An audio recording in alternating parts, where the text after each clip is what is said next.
ஹீரோயினுக்கு ஹீரோயின் வந்து மெசேஜ் பண்ணியிருக்கா. ஸோ நாளைக்கு வந்துட்டு என்னோட ரிப்ளைவை நான் கொடுக்குறேன் அப்படின்ற மாதிரி.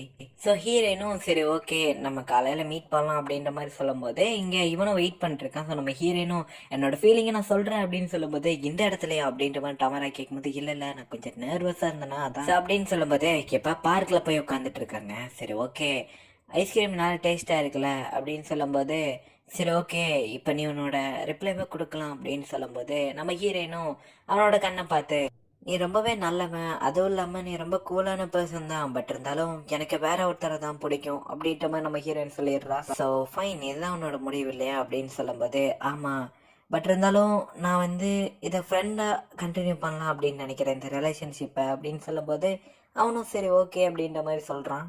ஸோ உனக்கு என் மேலே ஃபீலிங் இல்லைன்றத நீ சொல்லிட்ட, பட் இருந்தாலும் என்னோட ஃபீலிங்கை நான் அப்படியே வச்சுக்கலாமா அப்படின்னு கேட்கும்போது அவ்வளோ சரின்னு சொல்லிடுறா. ஐஸ்கிரீம் உருகி போச்சு அப்படின்னு சொல்லும்போது ஸோ இப்போ அப்படியே அங்கே சீனை கட் பண்ணால் இவங்க நடந்து வந்துட்டு இருக்கும்போது ஐஸ்கிரீம் அந்த தண்ணி மாதிரி ஆயிருக்கும். ஸோ அதை வந்து இவ குடிச்சிருப்பாளா அதை பற்றி அப்படியே பேசிட்டு வந்துட்டு இருக்கும்போது நம்ம ஹீரோ ஆப்போசிட்டில் வரா. அவன் ஃப்ரெண்டுமே சரி நாளைக்கு பார்க்கலாம் அப்படின்னு போயிடுறான்னா. ஸோ இங்கே பார்த்தா நம்ம ஹீரோ நீங்கள் 2 பேரும் டேட் வந்திருக்கீங்களா இன்னைக்கு அப்படின்னு கேட்கும்போது இவனும் யோசிச்சு பார்த்துட்டு இங்கே பாருங்க நீங்கள் தப்பாக நினைக்கிறதுக்கு ஒன்றும் கிடையாது, நான் அவளுக்கு ப்ரப்போஸ் பண்ண அவள் இன்னைக்கு என்ன ரிஜெக்ட் பண்ணிட்டா. ஸோ அவளை அழுகிற மாதிரி ஏதாச்சும் பண்ணிங்கன்னா ஸோ ஏஜ் டிஃப்ரென்ஸ் இருக்கு இதெல்லாம் நான் பார்க்க மாட்டேன், அவளுக்காக வந்து நிற்பேன் அப்படின்ற மாதிரி சொல்லும்போது அம்மா ஹீரோவும் சரின்னு சொல்லிடுறான். ஸோ அவனும் கிளம்பி போகும்போது ஸோ அப்போ இதனால தான் கொஞ்ச நாள் அப்செட்டாக இருந்தியா, ஸோ அப்போனா இப்போ நீ அல்லவா அப்படின்னு பார்த்துட்டு நம்ம ஹீரோ சோகமா இருக்கிறத பார்த்துட்டு அவன் அதை முழுசா கேட்காம விட்டுறான். இங்க டமரா வந்து இன்னும் கொஞ்ச நாளைக்கு டோர்னமெண்ட்டுக்கெல்லாம் நான் வரல, ஏன்னா கொஞ்சம் எனக்கு பிரேக் வேணும் அப்படின்ற மாதிரி அவன் ஃப்ரெண்டு கிட்ட சொல்லிட்டு இருக்கான். இங்க பார்த்தா நம்ம ஹீரோ வந்து அதே யோசிச்சுட்டு இருக்கான், நான் எந்த அளவுக்கு ஒரு இம்மெச்சூர்டா நடந்துட்டு இருந்திருக்கேன், நான் வந்து அப்படி ஓப்பனா கேட்டுக்கூடாது என்ன மாதிரி ஃபீலிங்ல இருந்திருக்கான்னே தெரியல அப்படின்ற மாதிரி நம்ம ஹீரோ யோசிச்சுட்டு இருக்கான். ஸோ இப்போ அப்படியே அங்க சீனை கட் பண்ணா.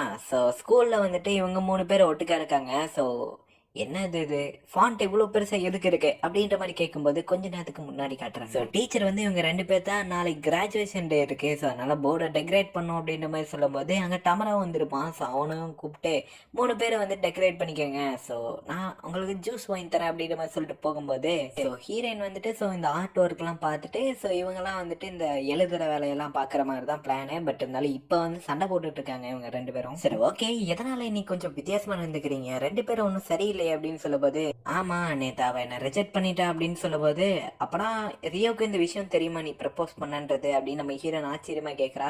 ஸோ அவங்ககிட்ட சொல்லக்கூடாதுலாம் கிடையாது, பட் இருந்தாலும் எந்த ஒரு டிசிஷனை நானா எடுக்கணும்னு நினைச்சேன் அப்படின்ற மாதிரி ஹீரோயின் சொல்லும்போது ஸோ ஒரு ஃப்ரெண்டாக நான் உங்ககிட்ட இதை நான் சொல்லியிருக்கணும், பட் இருந்தாலும் நான் சொல்லலை என்னை மன்னிச்சிரு தப்பாக எடுத்துக்காத அப்படின்னு சொல்லும்போது பரவாயில்ல இட்ஸ் ஓகே, ஏன்னா எனக்கு இருக்க ஒரே ஃப்ரெண்டு நீ தான், அதனால வந்துட்டு இந்த மாதிரிலாம் மறைக்காத அப்படின்ற மாதிரி சொல்லிட்டு இருக்கா.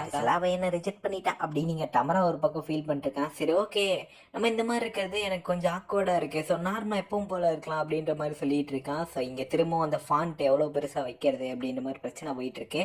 இப்போ இங்கே இன்னொரு 2 ஃப்ரெண்டு வரும்போது அவங்களும் சேர்ந்து டெக்கரேட் பண்ணிட்டு இருக்காங்க. ஸோ ஃபைனலாக வந்துட்டு டெக்கரேட்டும் பண்ணி முடிச்சிட்டாங்க. டீச்சரை வந்துட்டு வராங்க, வந்த உடனே இப்போ எல்லாத்துக்கும் ஜூஸ் வாங்கி தரலாம் அப்படின்னு சொல்லும்போது ஃபைன் நாங்களாம் அடல்ட் ஆகிறதுக்கு இன்னும் ஒரு ஸ்டேஜ் தான் இருக்கா அப்படின்ற மாதிரி நம்ம ஹீரோ நினச்சிட்டு இருக்கா. இப்போ எல்லாத்துக்கும் ஜூஸ் வாங்கி தர டீச்சரே அப்படியே அங்கே சீனை கட் பண்ணா. இங்கே நம்ம ஹீரோ வந்துட்டு என்னமோ ரெடி பண்ணிட்டு இருக்கான். ஸோ பேப்பர் ப்ரெசன்டேஷன் மாதிரி ரெடி பண்ணிட்டு இருக்கான். ஸோ உனக்கு கொடுக்க போகிற கிஃப்டை தான் நான் ரெடி பண்ணிட்டு இருக்கேன் அப்படின்னு சொல்லும்போது அதுக்குன்னு இந்த ஆஃபீஸில் ஒர்க் பண்ணுற மாதிரி என்ன பேப்பர் ப்ரெசன்டேஷனாக பண்ணுவீங்க அப்படின்னு கேட்கும்போது இல்லை ஒயிட் டே எவ்வளோ ஸ்பெஷலான டே, ஸோ வேலண்டைன்ஸ் டே மாதிரி ஒயிட் டேவும் ஸ்பெஷலான டே தான் அப்படின்ற மாதிரி வந்து ஹீரோ சொல்லிட்டு இருக்கான். ஸோ உனக்காக தான் இதை ரெடி பண்ணிட்டு இருக்கேன், ஸோ கோவப்படாத வெயிட் பண்ணு அப்படின்ற மாதிரி சொல்லிட்டு இருக்கான். இங்கே நம்ம ஹீரோயினும் எதனால் இவனை பிடிக்குதுன்னே தெரில, அதுவும் இல்லாமல் இவனுக்கும் எனக்கும் ஏஜ் டிஃப்ரெண்ட் 10 வயசு அப்படின்னு சொல்லும்போது நம்ம ஹீரோ என்ன ஆச்சுன்னு கிட்டத்தால வந்து பார்க்குறான். ஃபேஸ் ரொம்ப க்ளோஸாக இருக்குடா அப்படின்னு சொல்லி தள்ளி வைக்கும். இல்லை உனக்கு எதோ ஆயிடுச்சுன்னு நினச்சேன் அதாம்மா அப்படின்ற மாதிரி சொல்லும்போது சரி நம்ம ஹீரோவும் ரெடி பண்ண ஆரம்பிக்கிறான். இங்கே நம்ம ஹீரோயினும் சரி தண்ணி பிடிச்சிட்டு வரேன் அப்படின்ற மாதிரி போகும்போது இங்கே பார்த்தா மனசு வந்து மெசேஜ் பண்ணியிருக்கா. ஸோ நாளைக்கு ஈவினிங் வந்து ஃப்ரீயாக இருப்பீங்களா 7 மணிக்கு அப்படின்ற மாதிரி சொல்லும்போது நம்ம ஹீரோவும் எந்த பிளானும் கிடையாது, சரி ஓகே ஃபைன் நம்ம போயிட்டு வந்துக்கலாம் அப்படின்ற மாதிரி யோசிச்சுட்டு இருக்கான். ஸோ இப்போ அடுத்த நாள் நைட்டும் ஆயிடுது. ஸோ இவ்வளோ வெயிட் பண்ணிருக்கான். ஸோ எங்கே ஆளக்கானா அப்படின்ற மாதிரி பார்க்கும்போது ஹீரோ பின்னாடி தான் வந்து நின்று இருக்கானா. இப்போ உள்ளே போய் பார்த்தா ஸோ இவங்க 2 பேர் மட்டும்தான் இருக்காங்க, குரூப்பில் வேற யாரும் வரலையா அப்படின்னு சொல்லும்போது ஏன் நீங்கள் 2 பேரை ப்ரிஃபர் பண்ணலையா அப்படின்னு கேட்கும்போது இல்லை நான் பண்ணுறேன் அப்படின்ற மாதிரி சொல்லும்போது இருங்க நான் ரெஸ்ட் ரூம் போயிட்டு வரேன் அப்படின்ற மாதிரி சொல்லி அவள் போகிறா. இங்கே ரெஸ்ட் ரூமில் போயிட்டு ஸோ ஃபைன் நான் அதை கேட்க தான் போகிறேன், நம்ம ஹீரோவும் அங்கே அவளுக்காக வந்துட்டு ஆர்டர் பண்ணி வச்சிருக்கா. ஸோ அவளுக்கும் சேர்த்து இந்த டிஷ்ஷு ரொம்ப சூப்பராக இருக்குல்ல அப்படின்னு சொல்லும்போது, ஆக்சுவலாக நான் வந்து உங்ககிட்ட ஒரு விஷயம் சொல்லணும். உங்களுக்கு க்ரஷ் இருக்குன்னு சொன்னீங்களா, அந்த பொண்ணு மேலே இன்னும் க்ரஷ் இருக்கா உங்களுக்கு அப்படின்னு கேட்கும்போது ஆமான்னு சொல்லிடுறான். ஸோ நான் உங்களை லவ் பண்ணுறேன் அப்படின்னு இவ்வளோ சொல்லிட்டு, ஸோ இதுக்கப்புறம் நான் உங்கள் க்ரஷை பற்றி தெரிஞ்சுக்கலாம். ஸோ இப்போ நீங்கள் சொல்லுங்கள் உங்கள் க்ரஷ் என்ன மாதிரி அப்படின்னு சொல்லும்போது, அவள் ஹை ஸ்கூல் படிக்கிற ஒரு பொண்ணு, என் தங்கச்சியோட கிளாஸ்மேட் தான் அப்படின்னு சொல்லும்போது, நான் அது எதுவும் ரூமர்ஸ் கிடையாது, அதுவும் இல்லாமல் அது ஒரு ஹை ஸ்கூல் பொண்ணு அப்படின்றது இப்போ தான் எனக்கு புரியுது. பட் இருந்தாலும் லவ் ஒன் சைடாக தான் போயிட்டுருக்கா, அவள் இன்னும் என்கிட்ட கன்ஃபஸ் கூட பண்ணலை அப்படின்ற மாதிரி சொல்லும்போது, ஸோ உங்கள் ரெண்டு பேர்த்துக்குள்ளே இருக்க அந்த ஏஜ் டிஃப்ரென்ஸ் உங்களுக்கு புரியுதா, அது பின்னாடி பிரச்சனை ஆகாதா, அப்பனா உங்களோட க்ரஷ் அது நான் இல்லை அப்படின்ற மாதிரி அவள் சொல்கிறா. ஸோ இந்த இடத்துல இந்த எபிசோடு முடியுது கைஸ். ஸோ அவளுக்கு